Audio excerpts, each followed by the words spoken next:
वासुदेवाय नमः। आज को प्रसंग है इकमान गति सहित सूर्य का रथ को वर्णन है। श्री शुकवाच एतावानेव बवलियस्य है सविनेश है प्रमाण लक्षण हो व्याख्यात है। हे राजन, भूमंडल का प्रमाण बता दिया, अब ध्रुवलोक का प्रमाण सुनो। जैसे चने के 2 दाने हैं, उनमें से एक का ज्ञान होने पर दूसरे का ज्ञान अपने आप ही हो जाता है, उसी तरह से यह दूसरा प्रमाण है। अब मैं तुमको सूर्य की गति के विषय में कहता हूं, सो सुनो। इसको कहते हैं राजा परीक्षित को। सूर्य जब मेष और तुला राशि पर आते हैं तब दिन और रात बराबर होते हैं। सूर्य जब वृक्ष कन्या राशि तक रहते हैं, दिन बड़े रात छोटी होती है। सूर्य जब वृश्चिक से मीन राशि तक रहने पर रात बड़ी दिन छोटे होते हैं। सूर्य जब उत्तरायण में आते हैं, यानी मकर से मिथुन तक, दिन बड़े रातें छोटी होती है। सूर्य जब दक्षिणायन में आते हैं, यानी कर्क से धनराशि तक, रातें बड़ी दिन छोटे होते हैं। सूर्य रोज 9,51,00,000 योजन की मानसोत्तर की परिक्रमा करते हैं, यानी पूर्व से पश्चिम तक 36,204,00,000 कोस हमेशा चलते हैं, उदयास्त तक, यानी उदय होकर के अस्त तक। अब सुमेरु पर्वत के विषय में सुनो। पर्वत के भाग में, यानी सुमेरु के पूर्व भाग में इंद्र की अमरावती पुरी है, जकिन देवदानी भी कहवे। सुमेरु के दक्षिण भाग के माने यम की पुरी है, बिन संयमनी भी कहवे है। और सुमेरु का पश्चिम भाग में वरुण की शरदावती पुरी है, बिन नीलोचनी कहवे, नीलोचनी। सुमेरु का उत्तर भाग में चंद्र की पुरी है, विभावरी। अब कर्म से उदय, मध्याह्न, साय, रात्रि, मध्य रात्रि, प्रातः काल, इस तरह से रात दिन, दिन के बाद रात, रात के बाद दिन होता है। सूर्य सुमेरु को बाईं ओर करके चलते हैं, किंतु ज्योतिर्मंडल को घुमाने वाली जो प्रवाह वायु है, उसके द्वारा सूर्य दाईं ओर चलते हुए दिखाई देते हैं। इंद्रपुरी से यमपुरी तक सूर्य का मार्ग 2,37,75,00,000 योजन है, यानी 8,148,03,000 कोस है।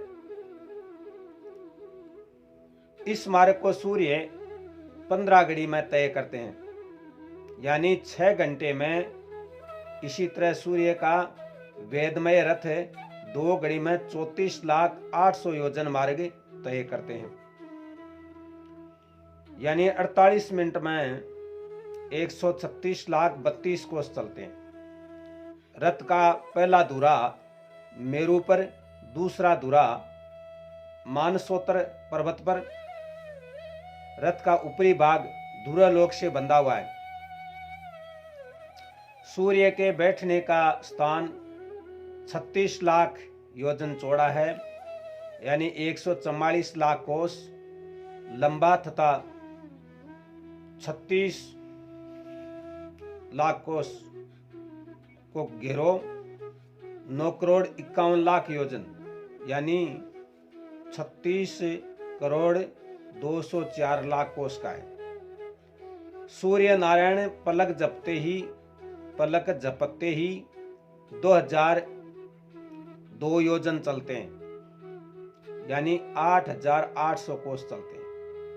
रथ में जो घोड़े हैं वे गायत्री आदि 7 छंद हैं, अरुण जो सूर्य का सारथी है वह सूर्य की तरह मुंह करके रथ को चलाते हैं। क्षणेन संग व्युति ही उत्तरम द्विशस्त्रियो जनानी समुक्ते है। यानी सामने अगर अरुण देखे तो आंखें से अंध हो जाए, अति तेज गति है। जी हाँ, एक पीपल को पेड़ हो, भी पीपल का पेड़ के ऊपर एक उल्लू को घोंसलो हो, और लोग हमेशा जाता और भी पीपल का पेड़ के माने जल चढ़ाता, अर्घ्य देता। उल्लू का जका बच्चा हा बा आपकी मां ने पूछो, माँ हालता ही सूर्योदय तो यो ही को नहीं, ए लोग मूर्ख है जो को बिना सूर्य उदय हुए ही पीपल के माने जल देवे। बच्चा की मां कहवे, सूर्य देव न तो तेरा बाप ने दिखियो और न तेरा दादा ने दिखियो, और आपा न बखट्यो दीक्षी, आपा भी देखबा का कोनी।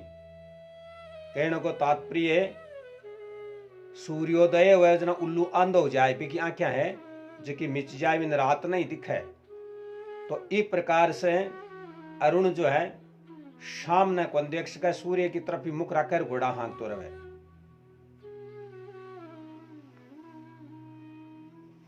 अब जो सिस्टम है गतिमान के अनुसार, राजा पूछे सूर्य मेरु और ध्रुव को दाईं ओर लेकर चलते हैं किंतु वे बाईं ओर हैं, यह कैसे है, समझा करके कहें। श्री सुखदेव जी महाराज कहे, सूर्य आकाश में घूमता हुआ 12 मास भोगे।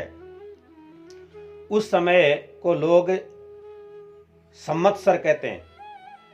चंद्रमास से 2 पक्ष बनते हैं, शुक्ल पक्ष व कृष्ण पक्ष। पितृमान से रात दिन के पक्ष होते हैं। सौरमान से 2.25 नक्षत्र एक राशि भोगते हैं।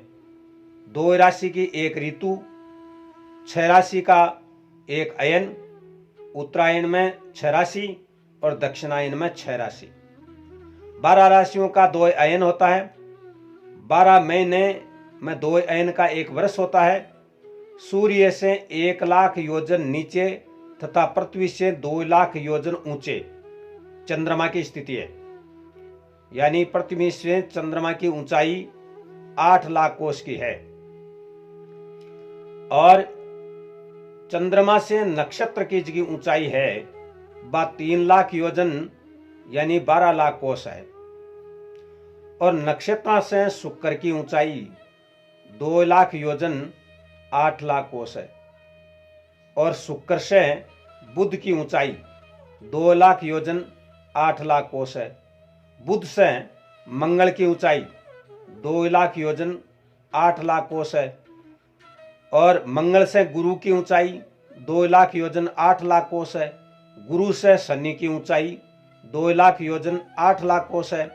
शनि से सप्तऋषि की ऊंचाई 11 लाख योजन 44 लाख कोस है, और सप्तऋषि से ध्रुव की ऊंचाई 13 लाख योजन 52 लाख कोस है, और ध्रुव से प्रभुपद को कोई पार ही को नहीं।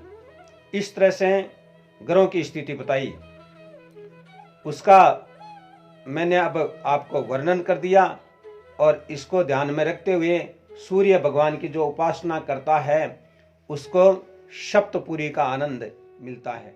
बोले जय श्री कृष्ण चंद्र भगवान।